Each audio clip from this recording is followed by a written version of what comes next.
Assalamualaikum.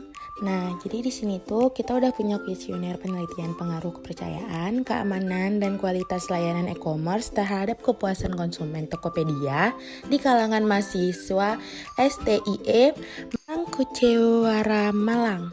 Nah, untuk menguji data validitas dan reliabilitasnya, kita memerlukan beberapa data nih teman-teman, seperti tabel R atau kuesioner korelasi sederhana, dan juga hasil dari pertanyaan dari kuesioner kita tadi. Nah, jadi sebelum memulai pastikan dulu ya kedua data tersebut sudah tersedia. Nah, kalau data tersebut sudah tersedia, kita akan beralih kepada data responden kita. Kemudian data yang telah kita dapatkan kita salin saja dan kita pindahkan ke SPSS ya teman-teman. Nah, kalau sudah di SPSS langsung saja kita paste data yang kita punya tadi dengan paste with variable names. Nah, kalau sudah kelihatan seperti ini, kita akan beralih kepada variable view-nya yang ada di kolom paling bawah. Nah, ini penampakan jika kita sudah ada di kolom variable view-nya. Dan langkah pertama itu kita harus memastikan dahulu bahwa di kolom type kita sudah memastikan di bawah kolomnya itu sudah numerik semua ya guys.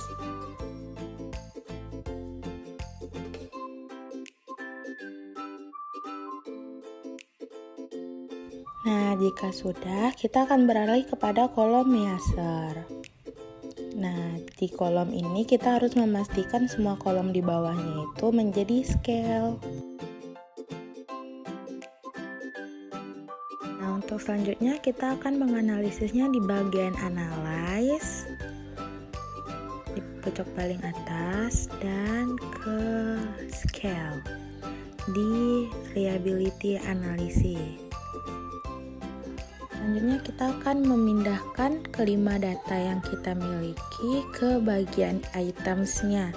Dan untuk selanjutnya kita akan bisa langsung mengklik OK. Nah, jika sudah kita akan memperoleh data di bagian reliability-nya. Pada ini kita akan melihat di reliability station-nya kita mempunyai 5 pertanyaan. Nah, di sini kita mempunyai hasil sebesar 0,855. Nah, ini menunjukkan bahwa uji reliability kita saling berhubungan antara pertanyaan pada kuesioner dan juga penelitian yang kita lakukan. Karena untuk mencapai saling berhubungan, kita harus mendapatkan skor sebesar 0,5. Nah, jika sudah, kita akan kembali kepada SPSS yang tadi ya. Nah, kalau sudah kembali kepada SPSS, kita akan tetap di variable view-nya. Dan untuk selanjutnya, kita akan menguji correlation dari data yang kita peroleh dengan cara yang masih sama. Dan kita harus memastikan type-nya harus numerik semua. Dan pada kolom measure-nya harus scale semua. Nah, untuk menganalisisnya kita dapat melihatnya dari analyze di bagian correlation di privat. Sudah, kita akan mendapatkan layar kita seperti ini juga dan masih sama. Kita harus memindahkan kelima data yang kita punya ke varietas. Dan di sini kita harus memindahkannya ke total. Kenapa? Karena kita mengambil total dan bukan one tail di penelitian kita kali ini. Nah, kita akan mendapatkan hasil correlation-nya itu seperti ini.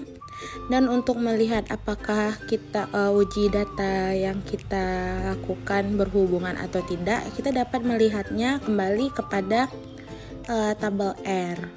Nah, begini penampakan tabel R-nya. Di sini kita mempunyai dua uji satu arah atau one tail dan uji dua arah atau two tail. Di sini kita memakai uji two tail dan untuk rumus DR-nya itu N dikurang 2. Nah, yang dimaksud N di sini adalah total responden kita. Karena kita memiliki responden 30, maka harus dikurangin 2 dan menjadi 28. Jadi kita dapat melihat pada kolom ke-28-nya ya teman-teman. Karena kita mengambil total maksimal kesalahan itu adalah 5%, maka kita mengambil pada tabel ke-28 di bagian 0,05. Kenapa 0,05? Karena kalau 5% itu dinominalkan, diubah menjadi nominal adalah 0,05. Maka kita akan mendapatkan hasil sebesar 0,3610. Nah, setelah itu kita harus kembali ke SPSS yang kita tinggal tadi. Dan untuk teman-teman jangan dilupakan hasil yang kita dapat di tabel R ini. Nah, jika kita lihat lagi, data 1, 2, 3, dan 5 ini melebihi dari nilai yang kita lihat dari tabel R tadi. Maka dapat dikatakan data atau pertanyaan 1, 2, 3, dan 5 memiliki hubungan dan searah dengan penelitian kita. Namun untuk pertanyaan keempat, karena kurang dari 0,3610, maka dia dapat dikatakan tidak berhubungan dan tidak searah. Selanjutnya kita akan kembali ke SPSS lagi. Nah, selanjutnya kita akan mengetes normality dari data yang kita punya. Selanjutnya kita akan mengklik di analyze lagi di descriptive ini, dan kita ambil di explore.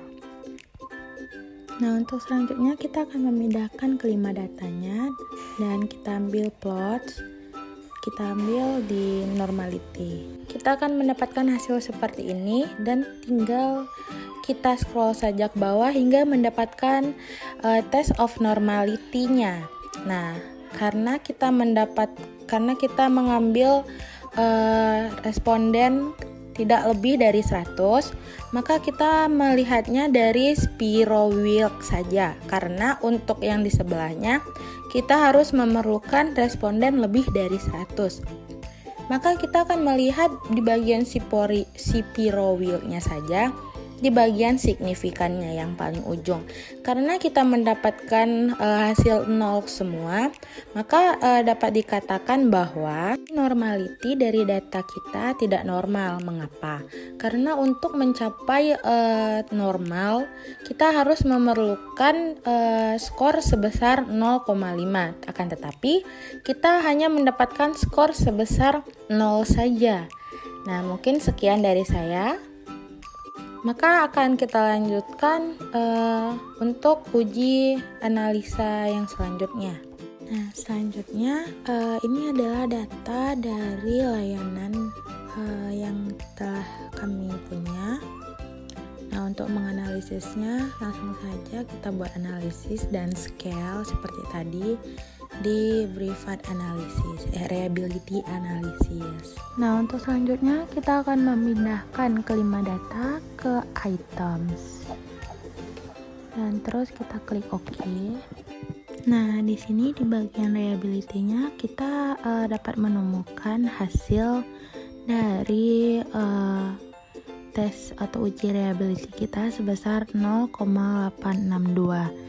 Nah, di sini juga menunjukkan bahwa data yang kita punya itu saling berhubungan dengan penelitian yang akan kita lakukan.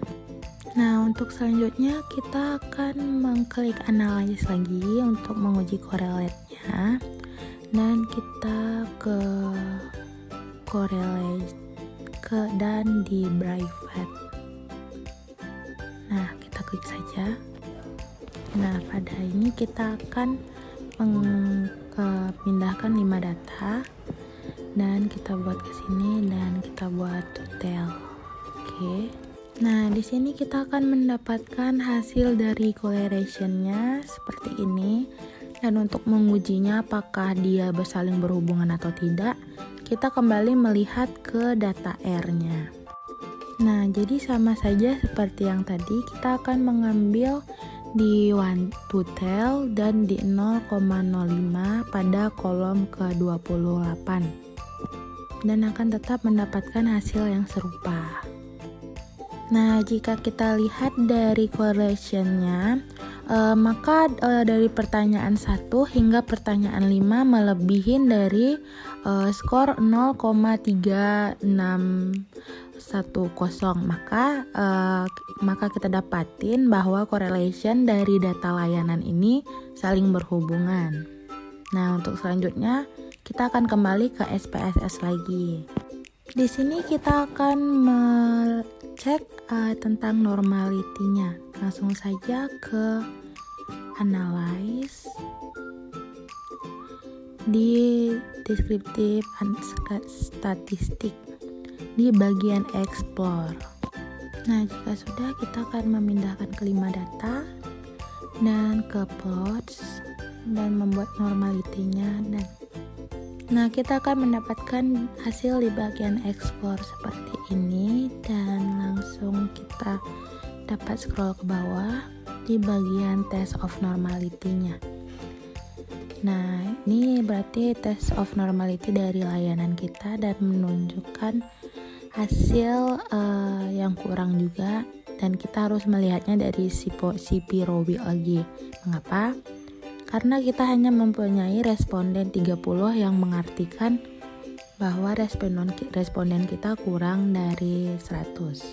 Jadi dapat kita simpulkan bahwa dari kualitas layanan kita ini tidak normal juga, seperti dari kualitas keamanan tadi. Mungkin dari saya sekian, bye bye. Wassalamualaikum warahmatullahi wabarakatuh teman-teman.